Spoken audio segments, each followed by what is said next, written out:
Hi guys, ఈ year కూడా మా ఆఫీస్ నుంచి మళ్ళీ ఒక గిఫ్ట్ అయితే వచ్చింది. ఇది ట్రాలీ బ్యాగ్ అని ఉంది. దీనిపైన అయితే దీని కాస్ట్ 8,000 రూపీస్ ఉంది. అంత వాటి డబ్బా, ఇంతకు మించి ఏమీ లేదు. So black colour 1100 days international warranty ఉంది. అంటే మంచి కంపెనీ అన్నమాట.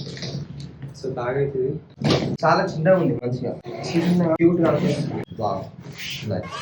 లాక్ కూడా ప్రొవైడ్ చేసింది. ఇక్కడ 4 వీల్స్ ఉన్నాయి. పెట్టుకోవడానికి కంపార్ట్మెంట్ లా ఇచ్చిండు. And same last time sweets ఇచ్చాడు. Just 265 rupees. ఒక టీ షర్ట్ ఇచ్చాడు. ఈసారి నేవీ బ్లూ కలర్ ఇచ్చాడు. సేమ్ డిజైన్, ఏం తేడా ఏంటంటే మంచి మంచి స్వీట్స్ పంపారు. ఏదో మీద కారా అండ్ బూందీ, కుర్కురి లాంటిది ఒకటి ఇచ్చారు. పంజేరి లడ్డు అంట. ఇంకొకటి సోన్ పాపడి లాంటిది ఇచ్చారు. రాయల్ పటీసా, ఉత్త చక్కరే కదా, not nice. Bekaar, worst. Expire పైన ఏంది. ఇంకా మంచి కంటెంట్ కోసం నా ఛానల్ ని ఫాలో అవుతుంది.